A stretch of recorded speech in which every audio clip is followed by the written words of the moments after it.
99.2 FM. Oke, jadi sebagian anjuran tentu sudah kita dengar ya Kak sejak beberapa bulan yang lalu, seperti menggunakan masker dan sering mencuci tangan dan lain-lainnya. Nah, namun ada beberapa hal yang perlu kamu perhatikan saat menjalani new normal atau kehidupan baru di tengah pandemi COVID-19 ini ya Kak. Seperti usahakan selalu berada di luar ruangan. Nah, kenapa nih DJ Ines selalu berada di luar ruangan? Biasanya kan kita disuruh tetap diam di rumah aja nih, karena virus corona bisa dengan mudah menyebar lewat percikan yang terbang di udara lalu mendarat ke permukaan yang biasanya disentuh oleh tangan seperti benda-benda nih. Jadi aktivitas di luar ruangan mencegah penyebaran virus nih, dan tentu dengan menjaga jarak yang aman di luar ruangan. Jalani pola hidup bersih yang akan perlu, yaitu sering mencuci tangan sesering mungkin dan jangan menyentuh wajah. Jadi dua hal ini tampaknya akan menjadi suatu kewajiban saat new normal ya akan perlu ya.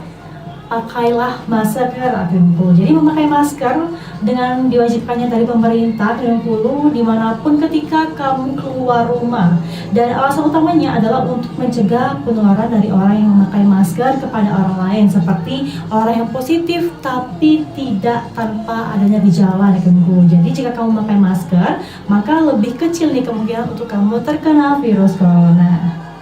Hindari kerumunan Akademiku. Jadi ketika kamu berada di luar rumah, usahakan untuk menjaga jarak aman 1-2 meter. Dan karena makin dekat kamu dengan orang lain, maka makin besar kemungkinan kamu terkena virus corona.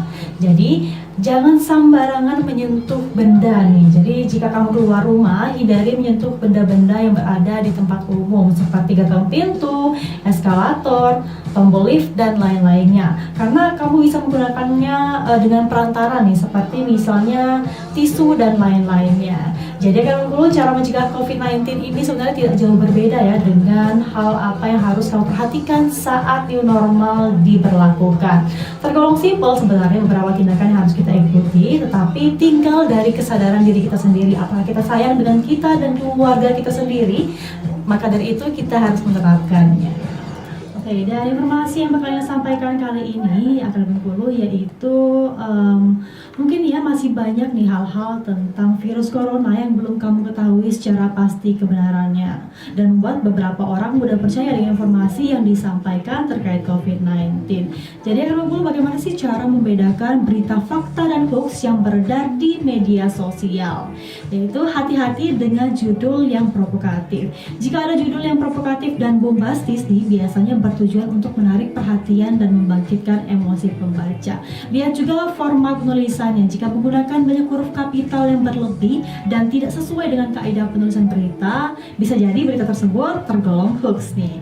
Cermati alamat situs. Jika mungkin tautan yang kamu tuju tidak dapat dibuka, jangan terkecoh nih dengan beberapa situs yang tergolong kredibel. Bisa jadi URL tersebut tidak dapat dibuka dan situsnya juga tidak benar nih, atau menggunakan domain blog.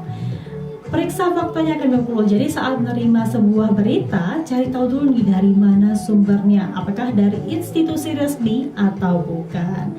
Serta rujuk beritanya di website covid19.go.id. Jadi salah satu situs resmi pemerintah yang bisa dijadikan rujukan berita seputar COVID-19 adalah covid19.go.id. Jadi selain membuat kebijakan pemerintah terkait COVID-19 dan perkembangan jumlah kasusnya, di covid19.go.id ini juga memiliki menu hoax booster nih. Jadi di bagian kanan atas kamu bisa mengecek berita-berita kebenaran yang beredar di bagian tersebut. Serta cek informasi terpercaya dari Kementerian Kesehatan. Jadi di Kementerian Kesehatan kamu juga bisa jadikan rujukan untuk memeriksa kebenaran berita hoaxnya kan dulu.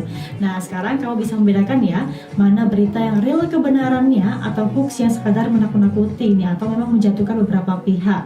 Dengan tindakan seperti yang sudah Ines sebutkan tadi, jadilah masyarakat yang kritis terhadap pemberitaan sehingga kamu tidak mudah terkecoh dengan hoax. Dan informasi ini Ines kutip dari kumparan.com dan liutan6.com.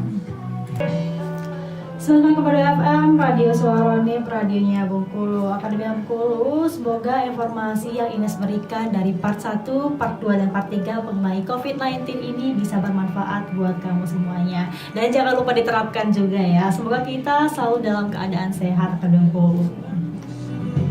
Dan langsung saja disiarkan langsung dari lantai 2 Gedung Auditorium Universitas Bengkulu. Saya Ines, pamit undur diri dari Ruang Dengar Akademi Bengkulu. Akhir kata, wassalamualaikum warahmatullahi wabarakatuh. See you next time and bye-bye.